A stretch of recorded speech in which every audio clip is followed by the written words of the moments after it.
Hey, hey, hey. Welcome back to Girl Chat Sports with Mo and Mel. We're back. It's hot as heck outside. Super And hot. Super hot. hopefully, if you guys are in Las Vegas, you are in some nice AC and relaxing because it's going to get even hotter. We have a chance of even breaking our old record of 117 this weekend. So welcome. Before we get the show started, we just want to shout out our sponsor, the House of Paws. Make sure you find them here in Las Vegas on Buffalo and Vegas Drive. All the great pet supplies that you need, treats, food supplies, where every paw matters. Shout out to Megan. We appreciate you. Dogs appreciate you. I know Tilly and Shug do too. So House of Paws. Thank you. House of Paws. Can't sing it. It's so hot outside. I know. Mo's just getting in. She's hot. It takes a minute just to cool down. It's a lot. It's a lot. It is. But we are back, and I finally got out of my birthday coma that lasted a while. So yesterday I was able to actually function and do some work, and that was nice. But yes. Hey, Jose, what's up? Have a good show tonight. What's up, Jose? But yeah, so we have a great guest coming on. I just want to get her started so that we can enjoy all of the great conversation with her and these Olympics coming up. So we all know the Tokyo Olympics was supposed to happen last summer. We had a COVID issue. We still kind of do, because as of today, there was some news about Tokyo that we'll have to get into as well. But please welcome and our guest for today, Miss Jamie Mittelman. I always want to say Middleton because of the playoffs right now. I'm good. Hi, Jamie. Hey, nice to be here. Yes. So she hosts a podcast called Flame Bears. Basically, it's geared towards all women in their Olympic, I guess, competition or in their road to the Olympics or being in the Olympics, Paralympics as well as Olympics. So give us a little backstory as to you, how this came about with you, where the idea of this came from. Sure. And thanks for having me on. I'm really excited to be here. Selfishly, this actually kind of started as my own personal rescue mission, if I'm being completely honest. I had lost my dad 4 years ago, almost lost my mom, and think I had kind of developed some coping techniques where I felt like the rest of the world was carrying on without me. And then when the pandemic hit, I was thinking, who are the world's biggest masters of resiliency that we can all learn from? And essentially, I wanted to give them the mic and say, hey, a lot of people are hurting right now. I've gone through a lot of pain too, but I want to give people who have continued to push forward the microphone to amplify their voices. So in terms of why women athletes, sports was probably my greatest teacher in my life. Some of my favorite moments, my least favorite moments, totally cringeworthy and embarrassing too.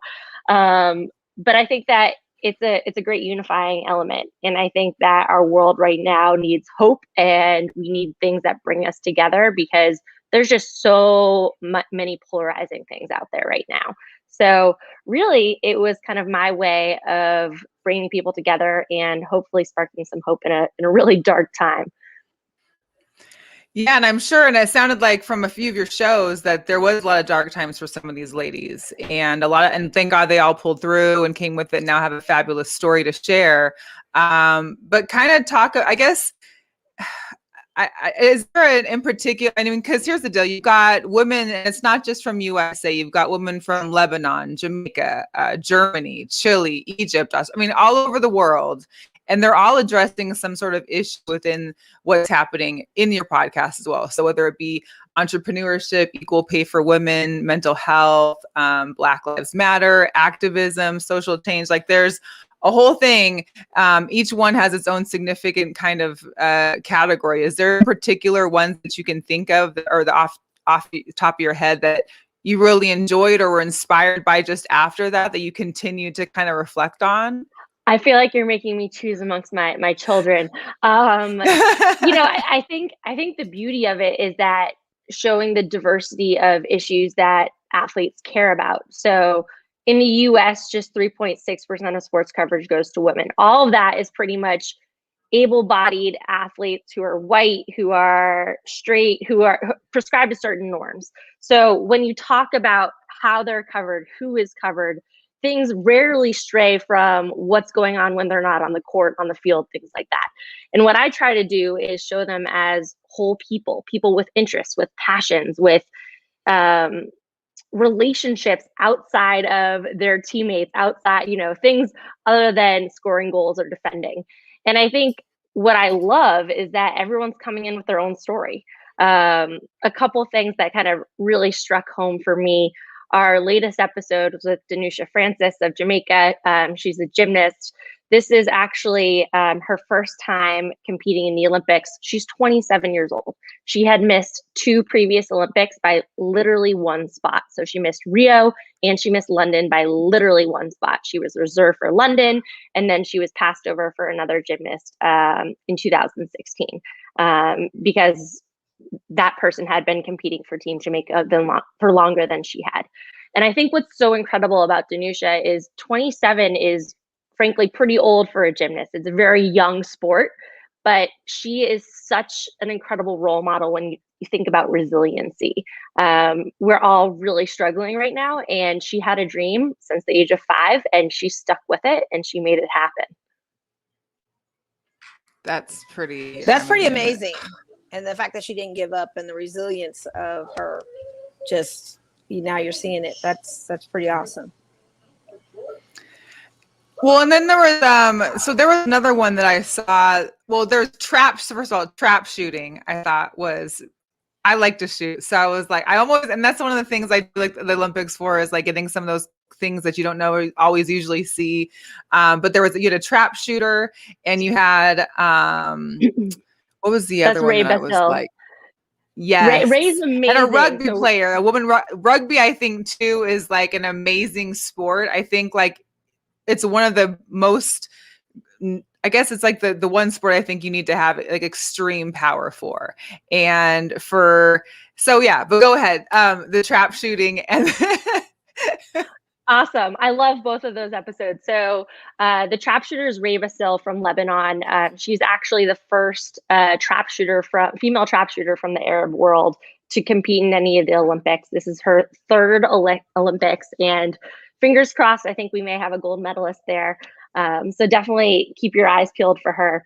Essentially, when she started trap shooting, there was no other woman competing in the sport. She has since launched her own trap academy, an ammunition line. She has really taken over the sport in the Arab world. And so many young girls have gotten into trap shooting just because of her, which I think is just absolutely beautiful. The other one that you alluded to is Naya Tapper of the USA Rugby team. Naya is absolutely incredible. Her episode focuses specifically on BLM and why she's passionate about the Black Lives Matter movement. What I think is so cool about Naya, she actually wanted to be the first woman in the NFL. And then when she was introduced to rugby, she was like, no, this is totally my sport. I'm going all the way to the Olympics. Just 2 teams get to compete in the Super Bowl, but every national team gets to compete in the Olympics. That's my sport. So she's just an incredible role model, very outspoken about racial justice issues. And she's, I think, tied for the leading try scorer on the USA team. Wow. So these ladies have just phenomenal stories, and I can't even begin to think, as to what they've all had to endure to get as far as they come. Like, first of all, going back to trap shooting, like, you don't think of women being able to even carry guns or hold a gun in Lebanon, first of all, let alone anyone teaching them how to shoot or knowing how to shoot. I mean, those are all things that you wouldn't see on an everyday basis in that country. That's it's in itself. As far that's as what I was thinking, like culturally, was it even allowed? Like, was that even allowed culturally for them to even have that kind of role? Yeah, to do something like that. It's so interesting. She said, one of the things that she's most passionate about is exposing different families and girls to the idea that women can do this.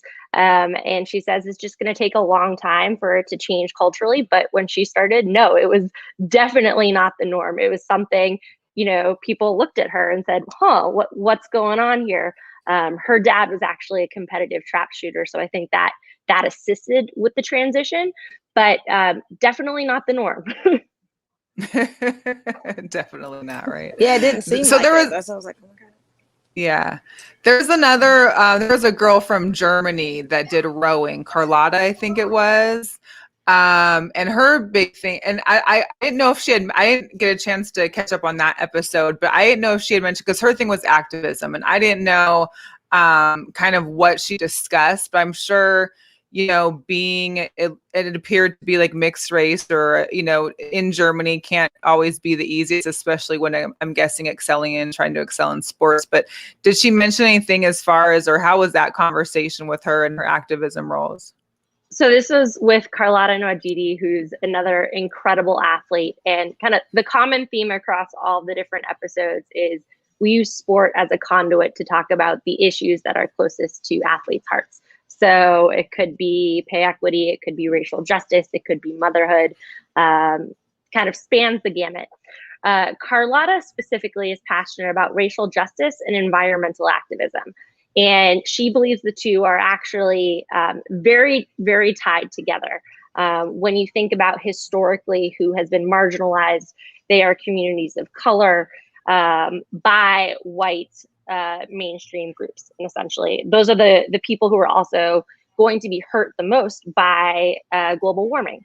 So from her perspective, and she completely convinced me, I'm totally sold on this, is that racial justice and environmentalism are intimately tied together.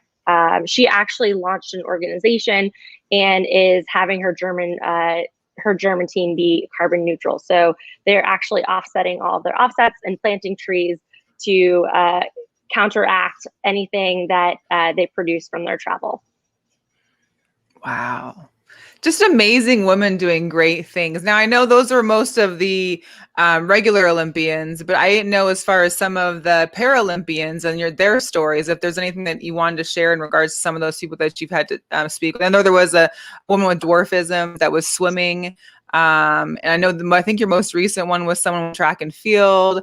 It amazes me. Like, you know, I feel like I sit on the couch all day and I'm like, well, you know, but these women are dedicated and they're pushing and they nonstop and they have no excuses. Meanwhile, I'm like, well, I'll just do it tomorrow or something. You know what I mean? Like, it's just Totally. phenomenal. Totally. Well, first and foremost, it was really important to me to put the Paralympians on the same platform as the Olympians. Pretty much all coverage around sports globally goes to able-bodied athletes. This is the first time that NBC is actually showing the Paralympics during prime time. So this has never happened before. I've had athletes compare the Paralympics as kind of like the redheaded stepchild to the Olympics in terms of coverage, in terms of sponsorship, in terms of pay.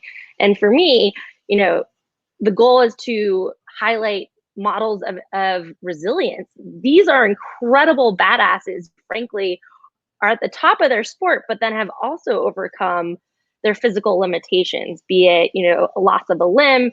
It could be dwarfism. I have someone who is visually impaired. So these athletes have really kind of gone through everything. You mentioned Sophia Herzog. She's a Team USA swimmer. I think Sophia is just absolutely incredible. She has dwarfism, was the first person in her community in Colorado to go through her high school with that condition. And actually, because of that, she had a lot of issues with bullying growing up. She's now extremely outspoken about what dwarfism is, and has become a spokesperson for that cause. And I think it's just a really beautiful example of, you know, someone being born into a certain situation and not viewing it as something that's negative. It's just a part of who she is. It's a part of what makes her her, and she rocks it. I would also shout out Zara Namati. So Zara is the first female gold medalist in Olympic history for Iran. She is a para archer. So she actually competed in both the Olympics and the Paralympics. She was Iran's flag bearer in Rio, and she won the gold medal in the Paralympics. And what's so cool about Zara is, well, a couple different things. I just think she's, obviously, if you're not getting it, I love all the athletes I work with. I'm their number one fan. She was in a car accident. She was actually a very competitive Taekwondo athlete, and her world was completely rocked when this happened. And she used archery as a means to get back on her feet and really kind of recover her spirit, if you will. I think it was a really, really interesting episode to produce because we launched it actually around the 1-year anniversary of General Soleimani's death. So he was the Iranian official who was assassinated by the US. So essentially, it was using this episode as an example of diplomacy and working across countries to show that sports can bring people together. Even when our countries were literally on the brink of going to war and everyone was, massive tensions between the US and Iran. Zara was a fantastic role model of how the US and Iran could work together.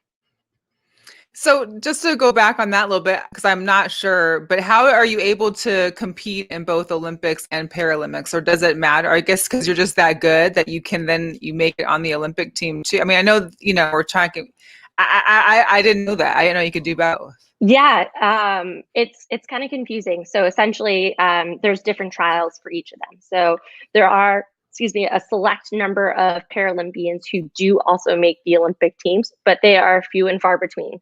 So Zara competed in both the Olympics and the Paralympics with 2 separate trials. So that's how it happened. Wow, that's terrific. So today there was an announcement that Tokyo is having a huge their COVID numbers have increased like ridiculous. In the last 2 months, their numbers have gone crazy, and now they're supposed to be going like almost back into like a lockdown kind of situation where maybe not even locals can come to the Olympics. Now, how can that, I can think of how it would affect me, but you've not only missed out on the Olympics last year, you've had to take a step and do all your training in lockdown. You get to travel to maybe a place that you've never been before. Maybe you have, but not only are you there, but then you can't go anywhere off, I'm guessing, out of a bubble there. And then there could possibly not even be any fans to cheer you on at the Olympics. Like, it's totally crazy. It's totally crazy. Honestly, I feel so bad for the athletes who are competing in the sense that this is not the experience that they grew up envisioning. At the same time, I'm hopeful that maybe there will be some sort of silver lining, but I think it's going to be really challenging. Even the family members of athletes can't go to watch. Imagine raising a child and, bringing them to practices, and then they finally reach their goal and you're not going to be able to be in the stands to watch them compete. The mental blow that takes to the athlete to not be able to, go hug their partner, their parent, their sibling after a competition is really devastating to a lot of these athletes. That said, I think everyone that I've spoken to, at least, is just really grateful that the games are happening. I think there was so much uncertainty this past year, the entire time, that a shoe could drop and they could just say, sorry, the games aren't happening. So I think there's obviously a ton of disappointment around the lack of fans and restrictions from an international perspective. But I also think that's paired with a sense of relief amongst a lot of the athletes that so far the games are moving forward. Yeah, I mean, we saw even just like during the Olympic trials, like for track and field, just how much the families being there meant to them, and like the hugs in the stands. But, part of that's your motivation too. Like you want to be able to show off and prove to your family or your friends or significant others that are there that you can do all this and you're going to win. And I think it's kind of like how we had these bubble seasons for basketball and football. It's like you don't have the same momentum, the same energy that you get from having a live crowd there shouting with, especially the country of your origin, the fans. I mean, I don't know. Completely. All power to them for that. And it's, I can only imagine what this is like from the Japanese perspective. I've spoken with a couple of colleagues who are on the ground there, and there's frankly a lot of resentment that the games are happening. They have one of the largest um, anti-vax movements. I think they're currently at about 12% vaccination rate, so very low in terms of overall population being vaccinated, and yet I think there's this sentiment that so much funding and so many resources are going into this global competition when so many of the locals are fearful of a COVID outbreak. What is this going to mean for them with so many people coming in internationally when they feel unsafe, frankly? That's a lot. It's a lot. I can't even. It's too much. That's way like throwing a whole bunch on it. Not to mention what people's conditions and then the COVID and how that intersects with that, because they, physically probably couldn't perform if there's a COVID outbreak and it messes with them, so. Yeah. Like, what are they having to do? What are they having to do to prepare to get ready for Tokyo? Like, is there a lengthy process? I know, Team USA men's basketball just got here last night. So they're in Vegas. Mm-hmm. They're practicing. There's going to be scrimmages and practices for Team USA, men's and women's basketball until they leave. But then I know most of them are leaving like 14th, 15th, I believe, or like 15th, 16th. And then the games start the 23rd, whether it be for them or not. But did any of the women mention kind of, have they been told like what the protocol is going to be, or like upon leaving, like are they having to do X, Y, and Z? It's interesting. There seems to be constant changes. The common themes are: one, you're in a bubble. You have to come and go shortly before and shortly after your competition. Two, you can't bring anyone with you. I can kind of get into this later, but there was a recent change just allowing nursing moms to bring their babies with them. Before that, it was literally too bad. You can't bring anyone. The third thing is, the Olympic Village is totally different this year. So the Olympic Village has historically been this raucous party scene where, athletes have a great time. That's just not happening this year. So I think there's also a massive, wet cloth on the athlete experience too. Wow. It's like you really want to see the Olympics happen, but at the same time, it's like, well, if we've already gone past 1 year, like what's the second year going to hurt at this? It's just kind of like, what are, I don't know.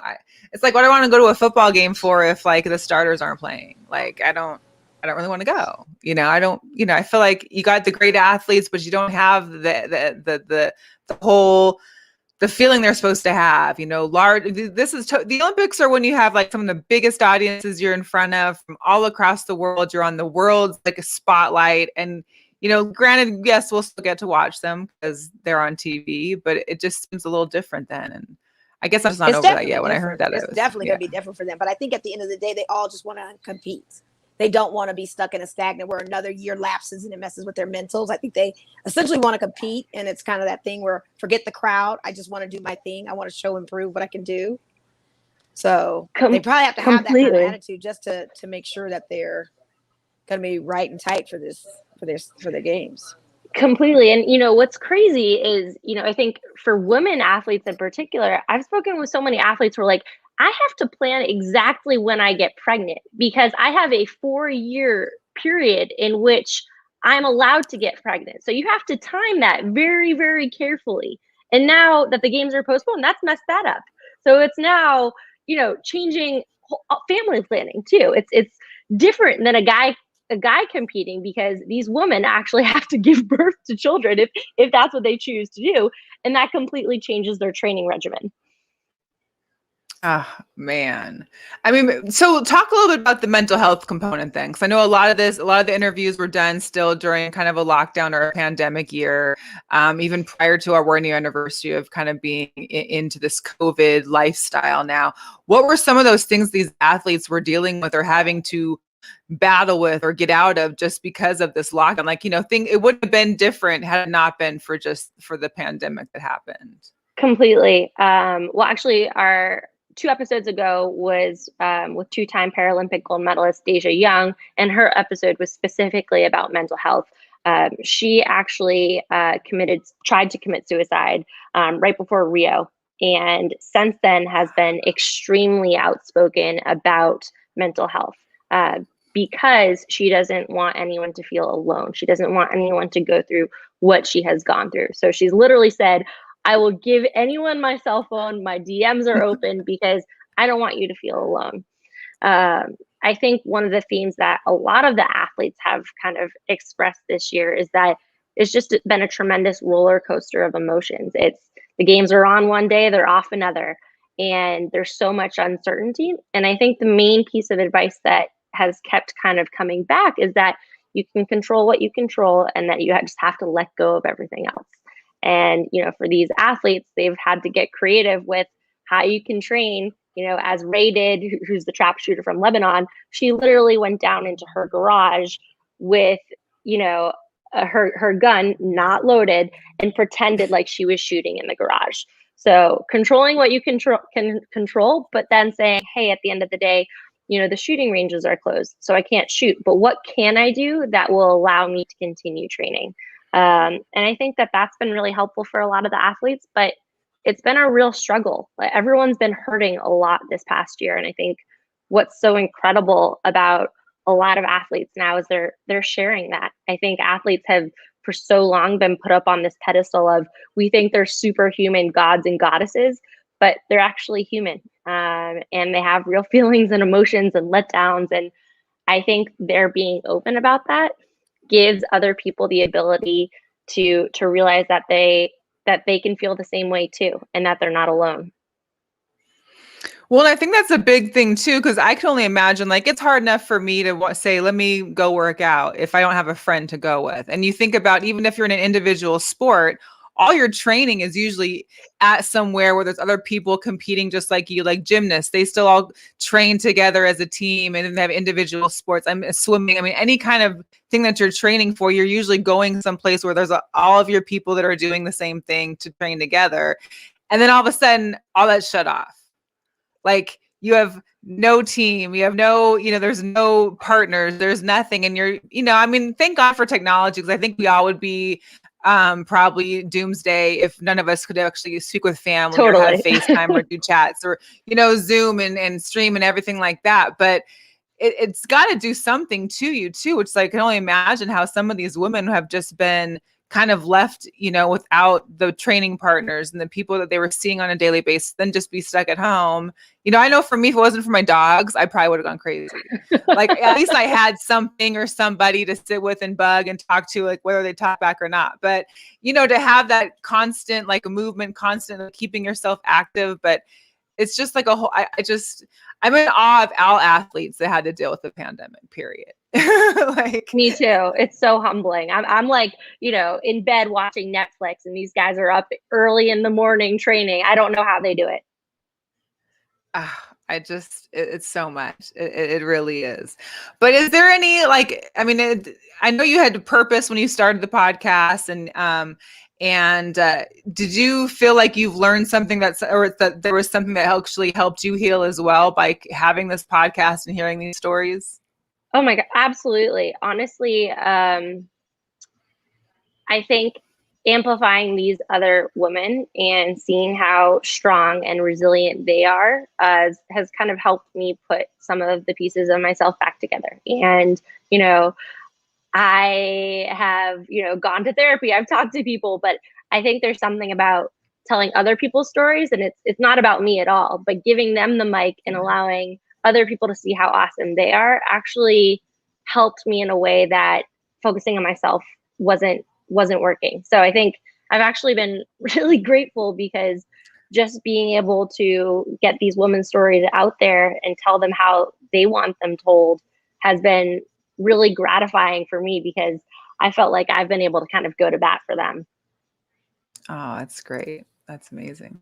So, what's coming up? Do you have any shows or any interviews on the way to the Olympics? Do you plan on keeping the show and the podcast going past the Tokyo Olympics and just keeping it going for future, like maybe it's the Winter Olympics or whatever else? Like, what's your planning and your ambition here with the podcast? Absolutely. So we have a number of episodes continuing on our regular cadence through the Olympics. We're actually doing social takeovers with a whole bunch of different athletes who are competing on the ground.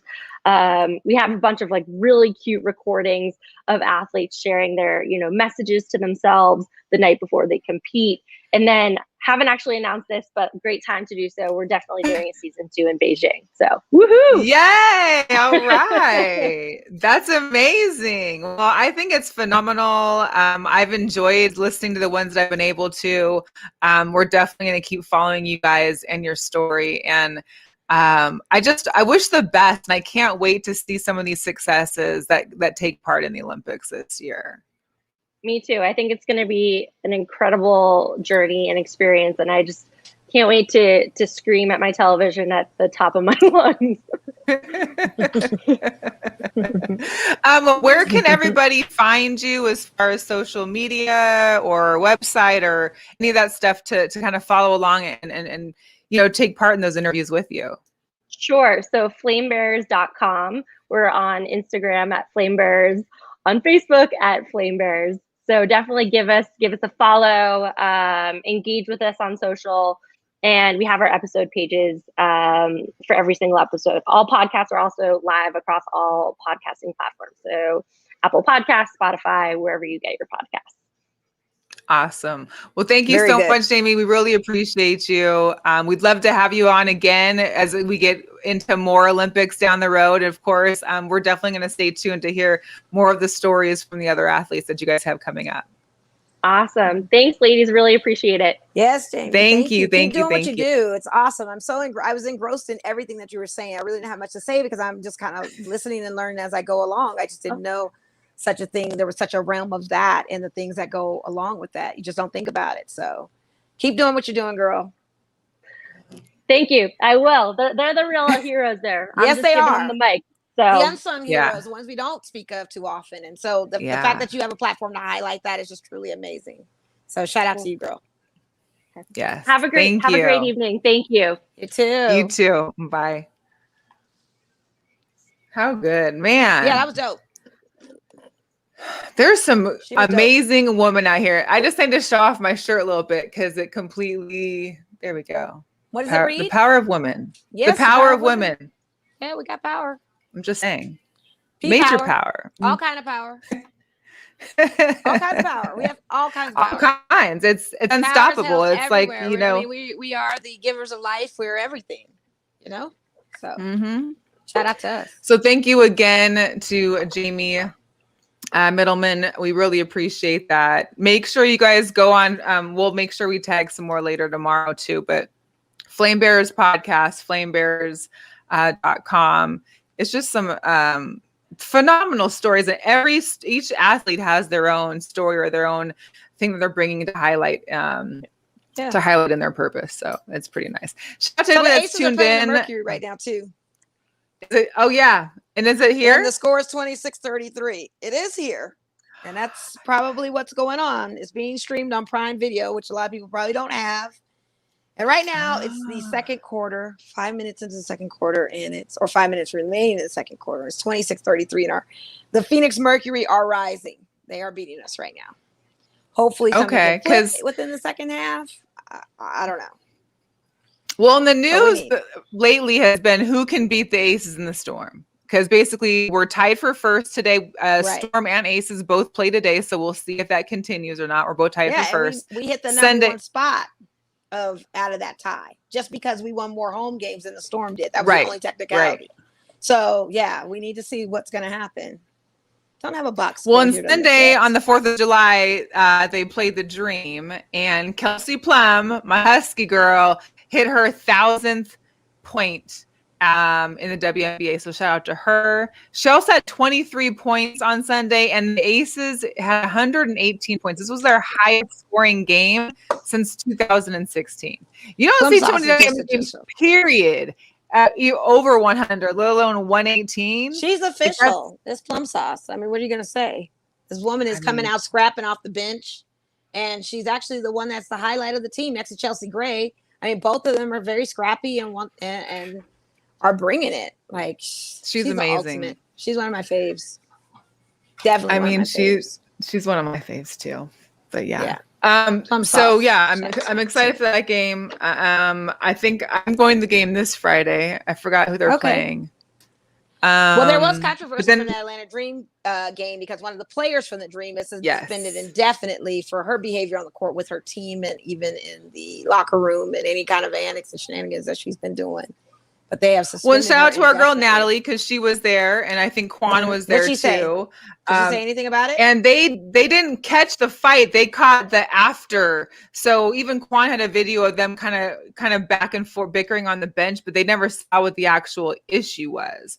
So it's still kind of unclear. It was Trinity Carter. She has the one that got suspended for conduct detrimental to the team. So, and here's what I don't get, because there's a lot of people that are on Twitter, Facebook, all the WNBA group chats.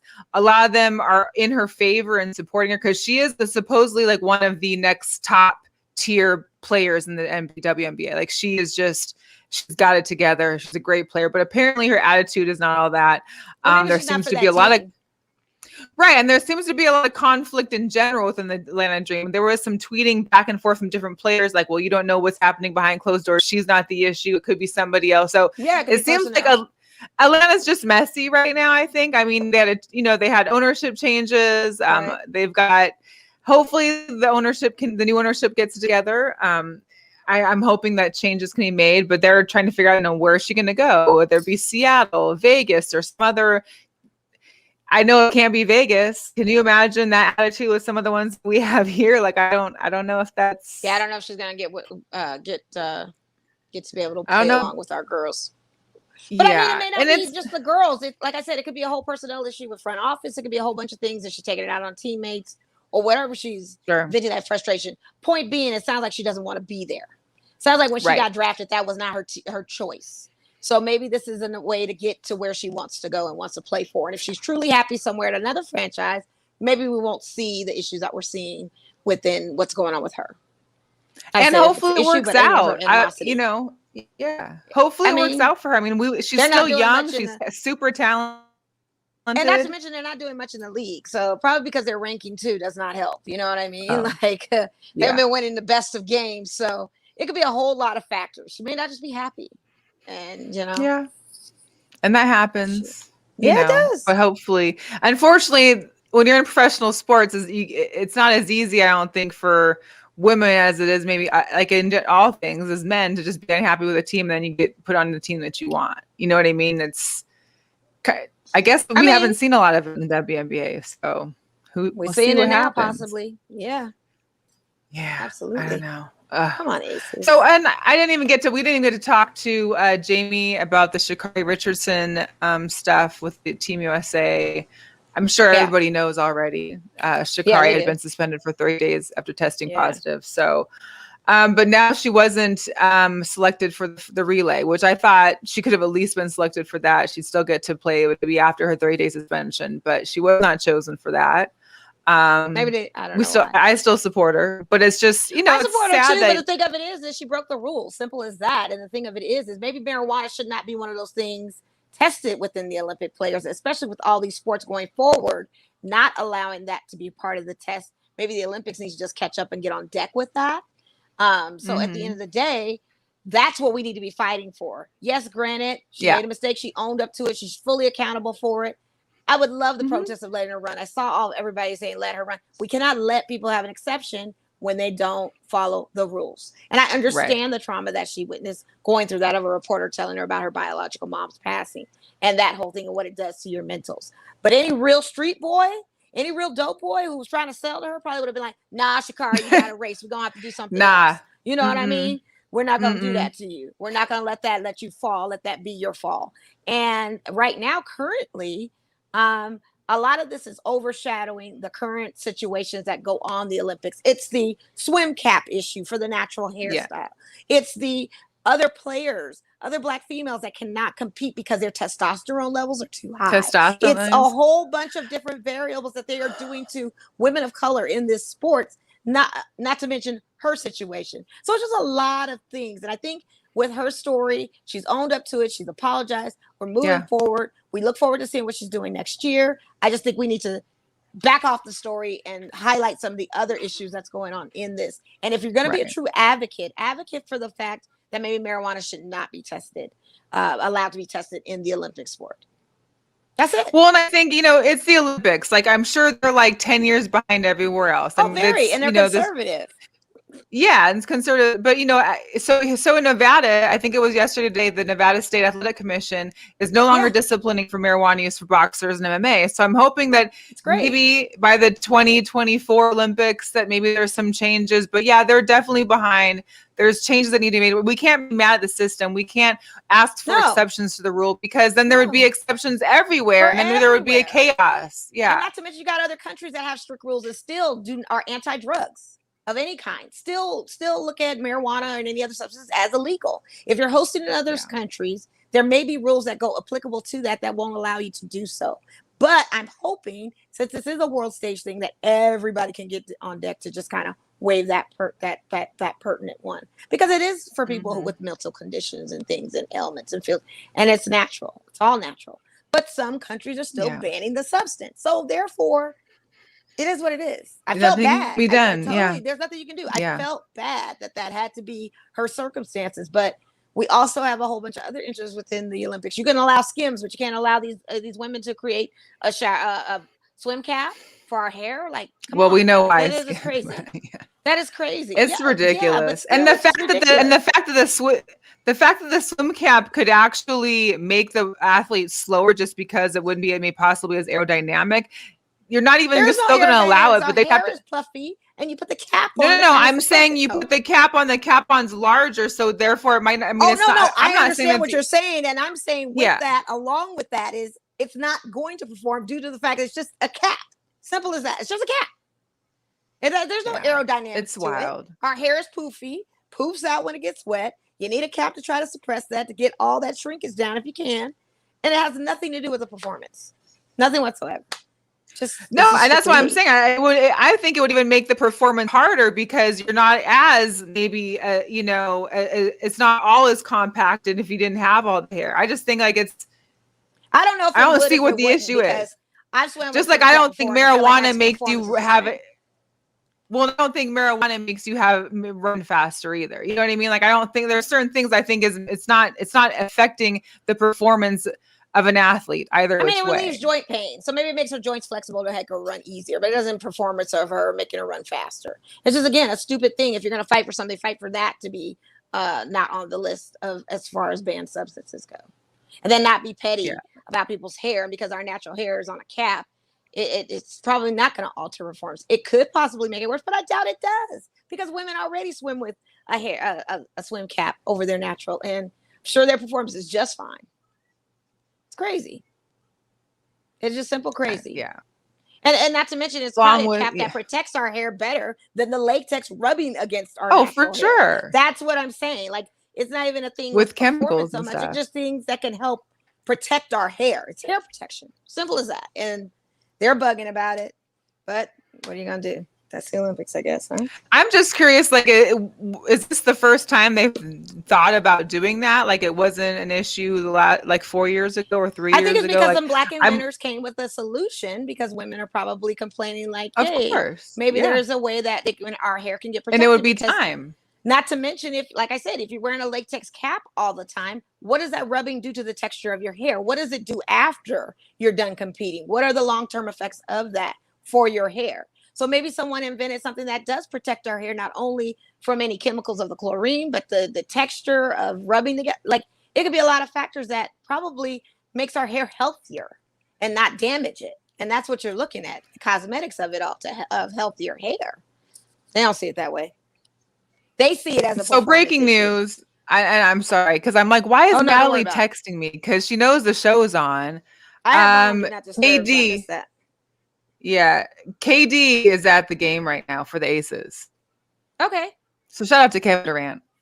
All right. They've been showing up. But the Sparks game had Dame Lillard and Dwayne Wade. Yeah. And LeBron during a series. LeBron was there. Yeah. During a Clippers and Phoenix series, they chose to go to the Sparks game. I mean, we're seeing the solidarity. And Russell Wilson was out at a game, I think, in Connecticut or something when they were on the East Coast. We're seeing the support from our guys. We just need more. We need not the celebrities. We need our locals and other The people local go support. to these games. We need the local support.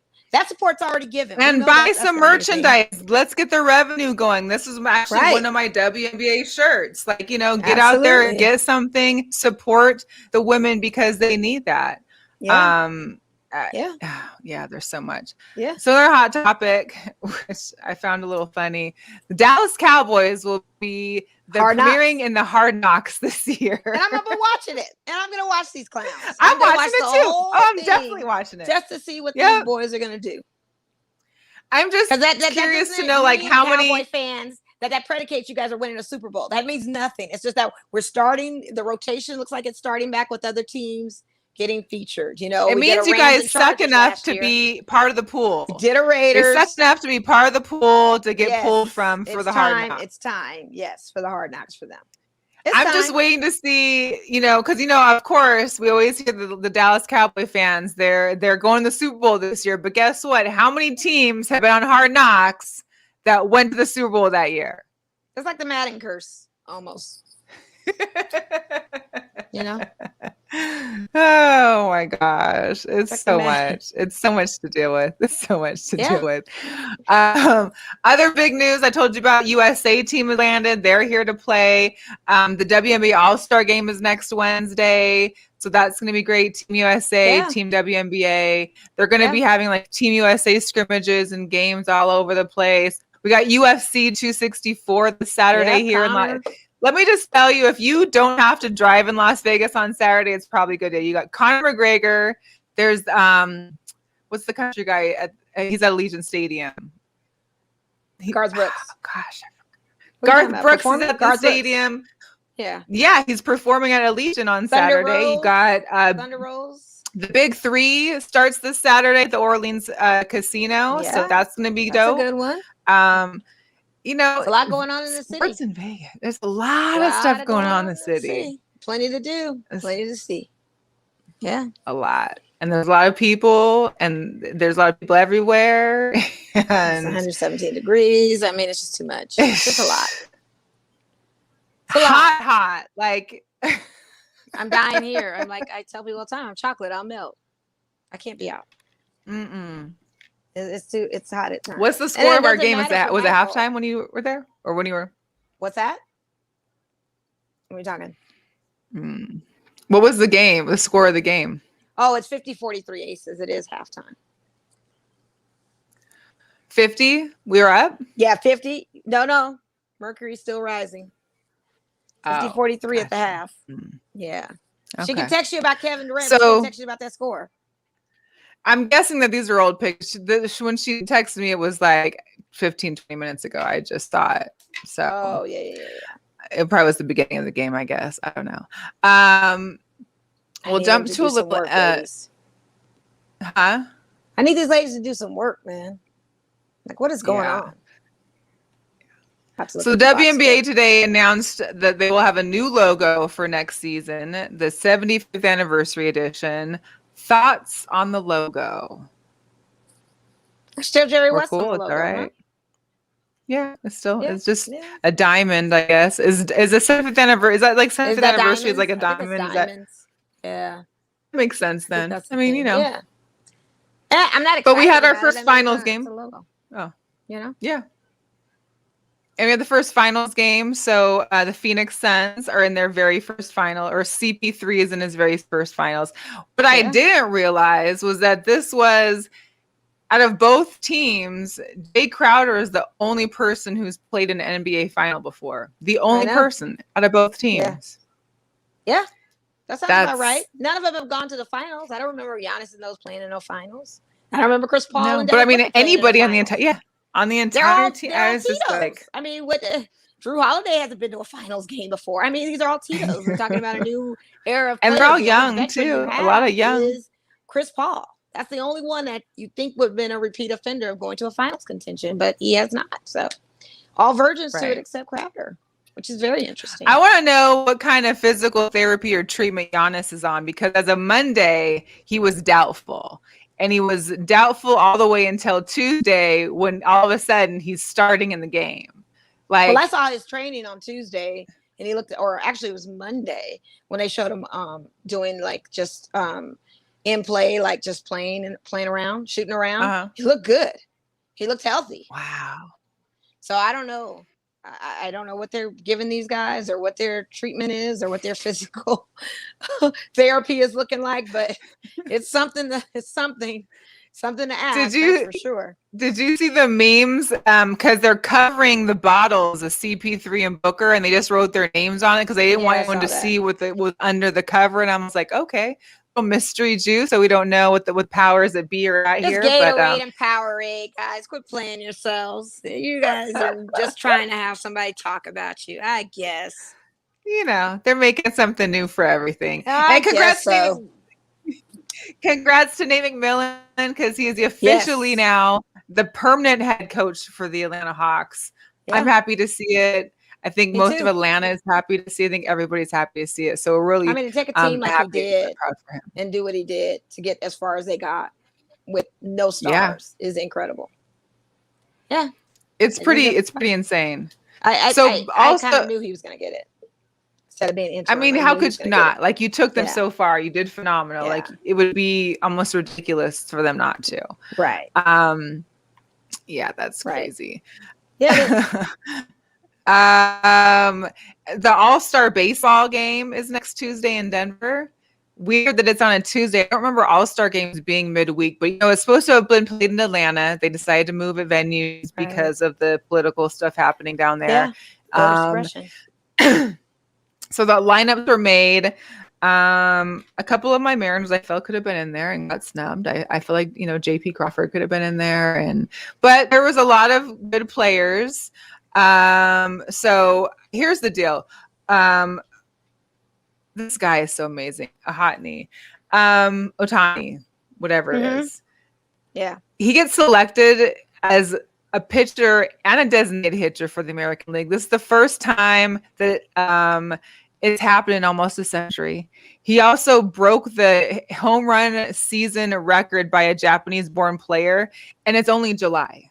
Yeah, so awesome. We still have half a season to go, and he's gonna crush that. He's gonna crush it. I could see him doing like a home run, running for the home run season for the entire league, let alone just for Japanese-born players. But he needs to be a Dodger at this point. We need a replacement now. Speaking of Dodgers, your guy Trevor Bauer. He ain't my guy. Well, the Dodgers guy. Yeah. Star pitcher. Just drafted him. And here's the deal. The allegations are coming. And the allegations are coming from during the season. Like, this isn't like what happened last year. Pretty violent guy. What's going on with him? They need to fully investigate that, huh? It's a very bad man. Violent, it'd be an understatement with this one. I couldn't imagine. Very, very bad. So he got a 7-day paid suspension. It sounds like he's going to be out for the rest of the season now. Yeah. They even canceled his bobblehead night. So it's real. Yes, they did. These women have receipts. I wonder all this stuff that he was doing. Where's all those bobbleheads type situations? And what are they going to do with all those bobbleheads? You're melt them down and create a new bobblehead. That's awful. And that's awful for the franchise. Isn't it terrible? It's awful. It's a terrible look. It's disgusting and it's awful. And it's a shame because the talent that this man has and what he's been bringing in light of we thought we had scored quite a cue, not knowing personally he has a lot of issues, alleged issues. Yeah. He definitely seems to have a lot of issues. And these women have these receipts and the things that he's done, the description of the behaviors that he's done with this women. This is not even just assault. It's like violence. And it's sickening and it's pretty gross. Yeah, it is. And I'm sorry for those women out there. And these are also things that not many women would make. So, I know there's people out there think, oh, well, it's an allegation. Women, like to make stories up. The way that some of these stories came out, there's no way you're making this up. Like, you could. It's very descriptive, and you could if you had that kind of an imagination. But the violence it's more the violence of the acts. Like, people are just taking stuff too far. Like, the safe word is not enough. Like, you're going past. Because when they're unconscious, there is no safe word. There is no safe word, and you're going past what was agreed upon. That's where it is. The rules of engagement have totally changed because you decided to take upon yourself in your mind that because this is a go, this other thing will be a go too. No, For sure. no, that's awful. So Oh I'm my gonna be following the gosh. story, see what happens. But if he goes, it does. I mean, oh my God, this is huge. It's huge in the MLB world. Like I said, you just never know a person. Performance wise, You never know. all time. What he does off field, it's a whole different story, and that's a shame. A whole and other my story. heart And goes out it's to the women. definitely. You know. Yeah. And it's like you hope Oh, it's yeah. not true, but it is true. It's crazy. Yeah. Oh, so ridiculous. Yeah. So I have a couple kicks to show off today. Oh yeah, what you got? We didn't Yeah. get the, So we didn't get the ring sixes. We didn't get the gold. we did not get rings. the gold hoop sixes, Gold unfortunately. hoops, no. And apparently Yeah. nobody I know has a good plug because I haven't been gifted them for my birthday or anything. Should have posted Yeah, I didn't that. get them, but we have a little Space Jam theme going on here. So LeBron, the 18 lows. Yeah, I like It's the Wiley E versus the Roadrunner Xbox release. So these shoes will also come with that wireless Xbox remote as well. And I could here's go the for that. other. And then Yeah, he's I doing know an you could. all-red collection of LeBrons. Have you seen all the reds? I heard about it, but I didn't see any I saw 'em. pictures yet. Pretty dope. Yeah.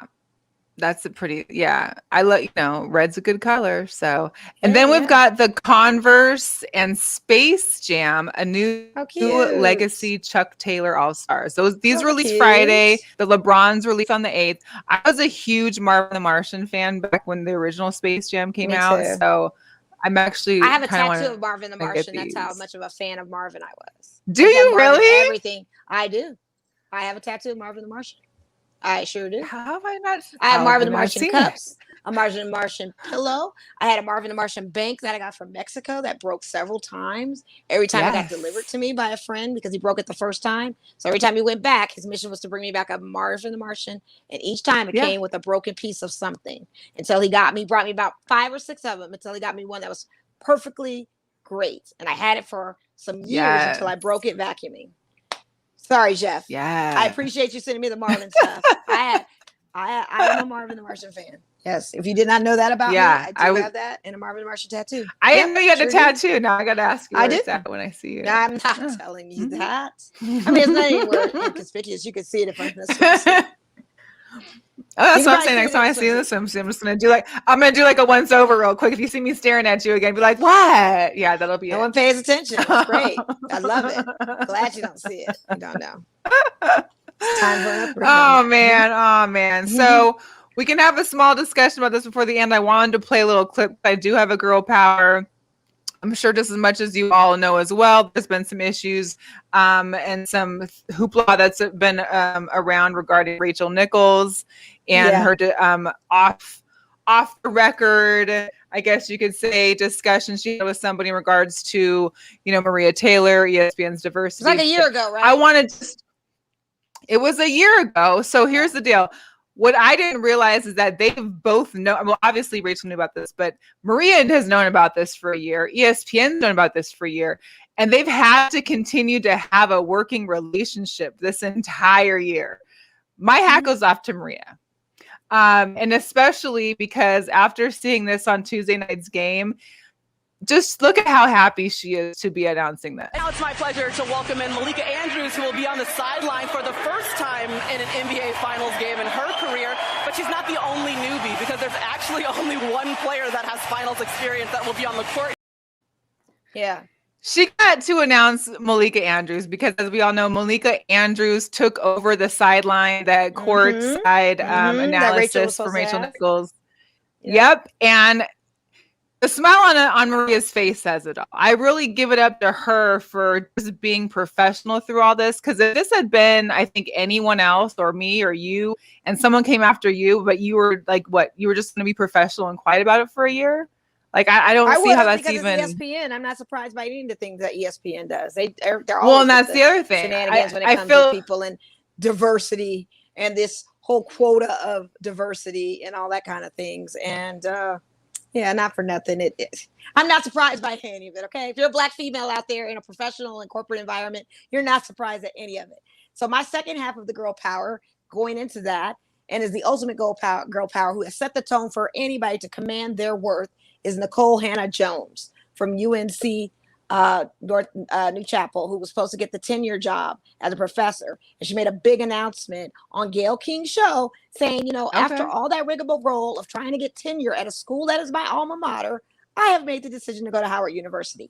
After they offered her tenure, she flipped the script on him and told him, I'm going to Howard. Thank you, but no thank you. Well, there you go. Because the fact that I had to fight for a professor tenure at a university like UNC Chapel Hill is utterly ridiculous. And she's even quoted as saying that she sees her work as forcing us to confront our hypocrisy, which they did, forcing us to confront the truth that we would rather ignore. Exactly.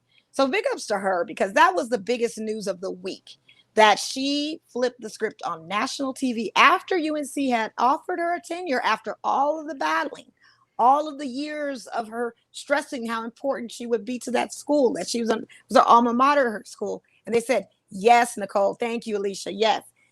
Nicole shut that down and said, I'm going to an HBCU and I'm going to Howard. I will teach over there. Thank you, but no thank you. That's flipping the script, ladies. That is what you're supposed to do in these corp. Don't let these men and women try to put you in a box and make you fight for a tenure when other professors have already naturally gotten a tenure in their contract automatically. What's the difference from her? Mm-hmm. Girl power to her. Go where you're celebrated and not where you're tolerated. Exactly. Shout out to Alicia. Me and her have had a lot of conversations this week in regards to the Rachel Nichols Maria thing, and I really feel bad too that ESPN has become such this like imbecile, like the big bully. I mean, I know it's been known, and I know it's like, the good old boys club, but the fact that they're still continuing to do this kind of treatment, they're now pitting women against women. And it's just, this is why you'll never. Rachel pitted women against women. She said, "I just don't want her to take." But you think, okay, so it's been there for. But it's been there for a year, and we're just now hearing about it because ESPN leaked it. Ain't nobody else done with it but ESPN. ESPN's putting it out there. They could have handled this in house, but they didn't. Well, the girl that got in trouble for leaking it was suspended too from her job. She was the woman that had. Well, that's just the little. She's the goat. Yeah. She's the goat. She got put on spot here. We're gonna give you an extra 5,000 for your job, and you already know how people. Oh yeah. I work in a professional environment. I know low key how some of these women feel at work around me. I know how some of these men feel working around me. I'm a beast at some of the things that I do. Yeah, they'll smile in your face and say some other stuff. I know this, but the thing of it is that's okay. Because guess who's going to be looking stupid at the end of the day? Not me. But then. And in the end of the day, Maria's looking beautiful too. She's looking amazing. And old girl's looking kind of half apology. And so are you. Something to say some stuff like, oh, yeah. No. You said what you said. And I get it. Yeah. ESPN should never put a woman in a position that some other woman has to take their place. It should be a thing where it should be an open table for everyone. Shame on them for having that divisive kind of ideology, just because they're women. Well, and the thing is, one spot. That's crazy. Well, and their play could have been putting Malika in to begin with. Their play could have been like, hey, we want Malika on the court. What can we do to make sure that we can just get? You never know. That could. Malika, she's younger, she's beautiful, she's more. She's got new viewers coming in that probably been watching. They've all worked so hard for their thing. It is political. It's the seniority thing with Rachel. Yes, she's a goat and a legend within her own of what she's done. Yeah. It's hard to lose when you get a young Tito coming in to take your place. Definitely. Everybody in their career has to go through that, and it shouldn't be a thing where they should pit people against that, but instead re-strategize and promote and say, okay, we've got someone else that's going to do this, but they didn't handle it right just at the end of the day. But, that's how it is in this world. Fair. None of that's not surprising. Black it's not. It's sad. Like I said, women command your words. Do what you need to do. Yeah, because it's not going to end. No. Glass ceiling is slowly shattering in some cases, but not all the way. And it's breaking real slow, like, ice-covered lake. You just got to keep cracking at it. And a lot of people are used for diversity clout. That needs to stop. Don't use me for the fact that, I can get this viewership because I have a Black person on. Not saying you. I'm just citing examples of the diversity clout of how that works. Because some people do feel like they're pawns or they're the tokens of something just to be opening doors of diversity. Get it because it's the skills and because I had the actual qualifications to do so. Don't do it as a shout out to diversity. That's very insulting. We should be diverse already. Shouldn't be that as a scapegoat. That's wrong. You would think. And so many times it's like we get used for that, and that's just not cool. Have your own And it's doggone not. clout. No.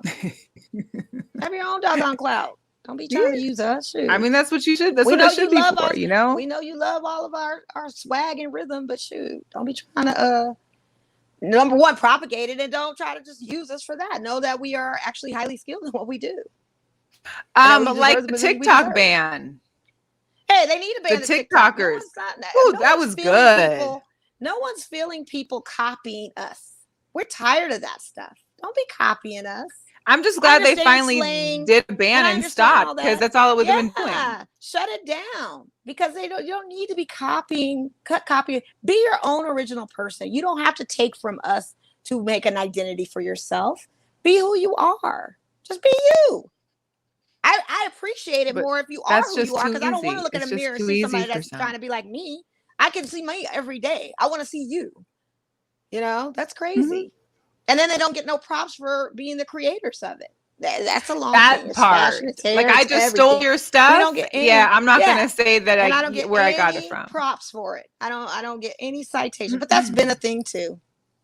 It's so much. It's such a journey. I feel like all Black people at one point need to just shut everything down and just say, we're not speaking, we're not rapping, we're not dancing, we're not singing, we're not going to dress a certain way because you guys are taking everything from us. Like, what are we supposed to do? Just walk around naked and just be mute, I guess, the whole time, huh? I don't know. It's like a new pandemic or something. The new pandemic. It's crazy because, I mean, it's just ridiculous. Like, you got a culture. It's a lot. You got a culture, go find it. But don't go. That's the thing, is they don't get it. Honey, ancestry.com works for everybody. They're lost. You got Scottish and German and Irish and Czechoslovakian and all of that. Be that. I'd like to learn about that. Yeah. Bring it on. Show me y'all dances over there. What the Czechs do? What do the Russians do? Like, anything. No. But they don't even know that. Like, you know, they don't care to know. That's the problem. They don't care to know. Because they're just trying to, they're all that, because we live in a social media world now. All they want is likes, followers, and views, and they're just going to do what it takes to get those views, to get those likes for the clout. Yeah. Well, we got a lot of people that do that. Post a Starbucks cup with the name on it for likes. Crazy stuff like that in front of their steering wheel. Yeah. Or a picture of their feet at the pedicure tub. Nobody cares about your Lexus. Everybody's glad you're getting your feet cleaned. It's hot out there. Shout out to you working out at the gym. Love to see it. Glad that you're working out and staying healthy. I don't care. Do it for you. Don't do it for the likes. That's why I'm being selective now on all my posts. I'm making my posts each and every. Oh. Well, Mo just left the conversation, so I'm going to leave it at this, guys. We appreciate you following you. I just want to shout out to House of Paws one more time for our sponsor for the month. It's been great. Healthy food, healthy treats, supplies, and supplements for dogs and cats over on Vegas and Buffalo. If you're in Las Vegas, go check them out. Get a free purchase. Mention Girl Chat Sports. Get a free item with your purchase. Again, we really appreciate you guys. I guess Mo is done. Mo's done with me. So we're going to end it for today. Make sure to check in next week. We got another great guest, and we'll catch you later next time. All right. Bye.